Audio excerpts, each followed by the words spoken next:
20 август 2016 година, почитувани гледачи, ова е терминот за регионални вести на КТВ телевизија. Хуманоста на кавадарчани продолжува и понатаму. Се донира за поплавените во Скопско.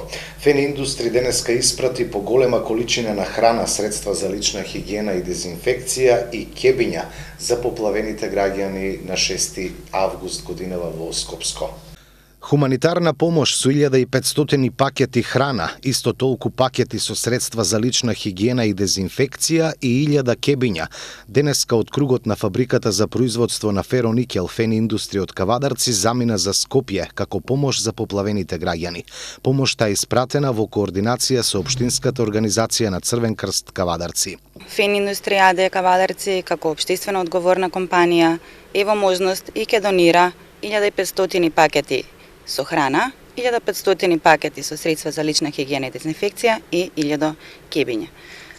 Сакаме да кажеме дека апелираме, односно ги повикуваме сите граѓани и физички субјекти во државата кои што се во можност, а се уште не се приклучиле кон оваа акција, да ја покажат својата хуманост на дело, да донираат финансиски средства или пакети со храна според насоките на Црвениот крст, за да им помогнат на нашите сограѓани. Верувам дека ако се потрудиме, сите можеме да придонесеме со колку е, толку е, меѓутоа за нашите сограѓани тоа ќе биде од голема помош. Кавадарчани и компаниите од овој крај се меѓу најголемите донатори за настраданите во поплавите кои го погодија Скопско на 6 август годинава, вели председателот на Општинската организација на Црвен крст Кавадарци Димитар Каракулев. Црвениот крст представува мост помеѓу оние компании и физички лица кои што донираат и оние граѓани на кои што помошта им е најпотребна.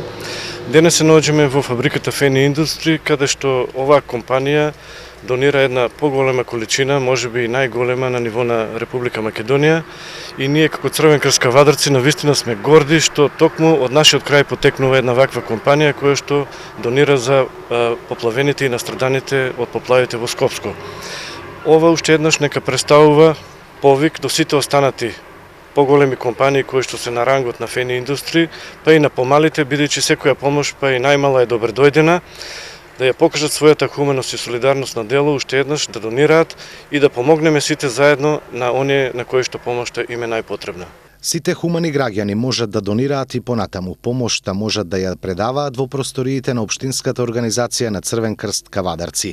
Просториите на Црвен крст се редовно отворени. Ние до сега веќе имаме собрано и пратено кон поплавените подречја поголем камион со 7-8 тони, значи тоа се пакети со храна, облека, флаширана вода за пиење, собрани во пунктот во Црвениот крст, а исто така собрани и од пунктот кој што беше на градскиот плоштад во организација на локална самоуправа.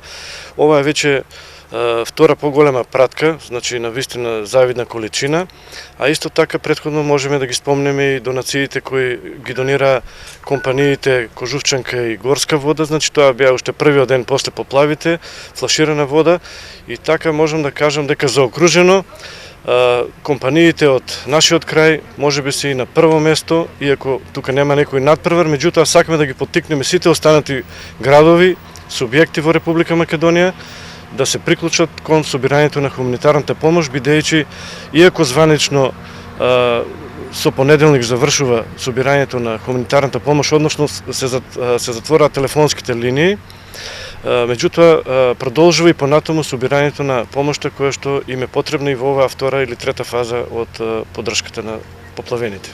Каракулев, кој е и член на извршниот одбор на Републичкиот Црвен крст, информираше дека биле доставени проектни барања за донација до Меѓународната федерација на Црвениот крст, од каде се бараат 300.000 франци, и до Австријскиот Црвен крст, од каде се бара донација од 500.000 евра за настраданите.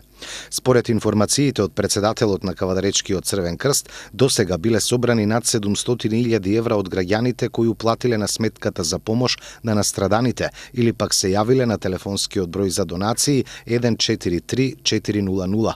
Овие пари во наредните денови ќе им бидат распределени на настраданите граѓани. Регионалниот сојуз на земјоделски производители Агротик Вешија ги информирало заропроизводителите од Кавадарци и околината дека утре вечер со почеток во 20 часот во салата на Општинското собрание ќе се одржи собир на лозарите, Ке се разговара за годинашнава откупна политика од винариите и за други актуелни прашања поврзани со лозарството. Караванот на слободата синоќа со голем мултимедијален хепенинг и дебата во Кавадарци. Караванот на слободата синоќа пристигна на градскиот плоштад во Кавадарци. Се одржа голем мултимедијален хепенинг. Присутните можеа да ги проследат концертите на Бени и Нон-стоп, Шутка Рома Рап, PMG колектив и Smoke Shakers од Кавадарци. Се одржаа и поетски перформанси, уметничка работилница, изложба на отворено и јавна дебата. Караванот на слободата е организиран од Цивил, Центарот за слобода и поддржан од УСАИД и ќе патува низ целата земја во текот на летото, нудејќи повеќе видови музички и уметнички настани, како и културни активности кои опфаќаат различни општествени прашања. Караванот на слободата е 3-месечен фестивал кој ќе ги користи уметноста и културата за да влијае на засилување на граѓанската свесност и граѓанското учество. Тој е динамичен мултимедијален проект кој го поттикнува граѓанското учество во процесите на донесување одлуки на локално и национално ниво. Цивил, Центарот за слобода е независна невладина, непартиска и непрофитна организација, основана во 1999 година. Визијата на Цивил, Центарот за слобода е слободен свет, свет во кој сите луѓе живеат во слободно, мирно и демократско општество.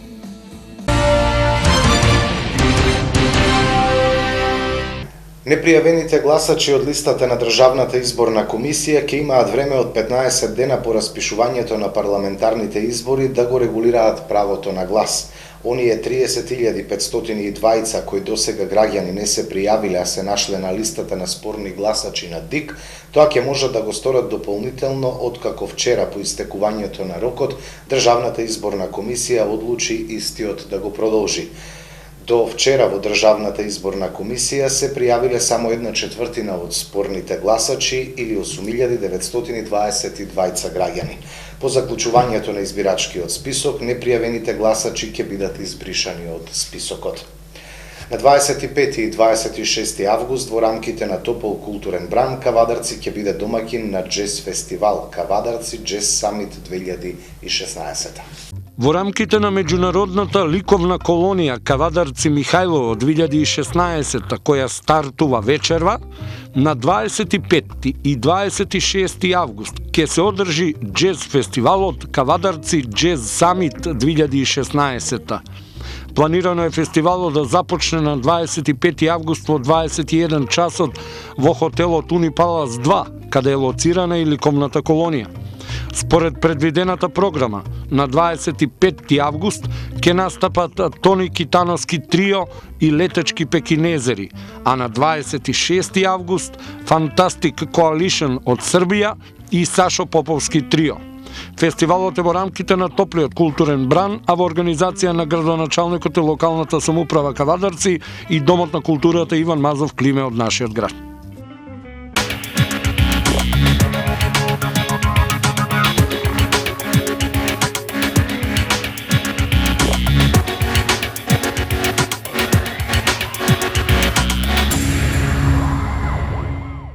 Од спортот, нашата најдобра кошаркарска репрезентација го освои последното место на трофејот на Македонија, кој во изминатите 3 дена се играше во Скопје.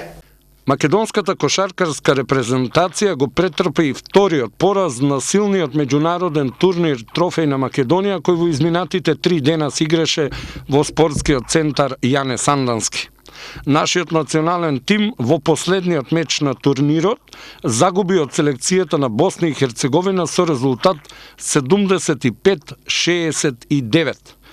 Црвено-жолтите со скор од 1 победа и 2 порази, трофејот на Македонија го завршија на последното 4-то место, зад победникот Белгија, која имаше 2 победи и 1 пораз, и тоа пораз од Македонија. Црна Гора имаше исто така 2 победи и 1 пораз, но пораз од Белгија. Босна и Херцеговина имаше 1 победа и 2 порази, но во меѓусебниот дел беше подобро од нашата селекција. Да спомнеме дека нашата селекција ја совлада Белгија со 72-65, а претходно загуби од Црна Гора со резултат 77-73. Во првите две четвртини на надпреварот со Босна, нашите најдобри кошаркари беа далеку од игрите и изданијата од претходните две кола. Но, по паузата, избраниците на селекторот Раца на стартот на третата делница влегоа во посакуваниот ритам и преку расположениот Тревис и стандардно добрите Војдан и Дамјан Стојановски успеа да направат резултатски пресрт и да ја добијат четвртината со резултат 17-27. Кога сите очекуваа во ист стил нашите најдобри кошаркари да го одиграат и решавачкиот четврти период, на 8 минути пред крајот имавме водство од 65-59.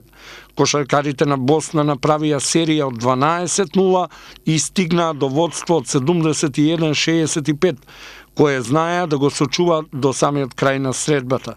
Халилович и Телетович во последната минута на средбата не дозволија црвено-жолтите да направат уште еден пресрт. Најефикасни во редовите на нашиот национален тим беа Ромео Тревис со 16 поени, Костовски постигна 14, а браќата Војдан и Дамјан Стојановски 11, односно 10 поени.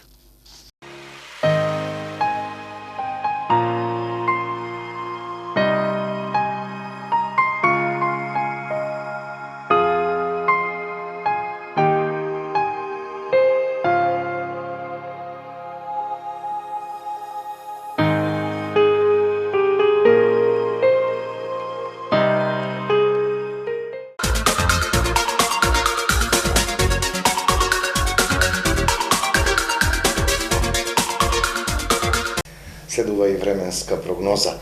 Утре ќе биде сончево со мала до умерена облачност, попладне со услови за појава на краткотраен дожд во планинските подрачја. УВ индексот ќе биде 8, а температурата до 35 степен. Од понеделник попладне ќе настапи позначителна дестабилизација на временската состојба со пороен дожд, грмежи и засилен ветер. Во вторник и во среда ќе продолжи да дува засилен северен ветер, проследен со поројни врнежи од дожд, а температурите ќе бидат значително пониски во однос на претходните денови. Тоа беа содржините во саботното издание на вестите. Имајте пријатен викенд со програмата на вашата КТВ телевизија.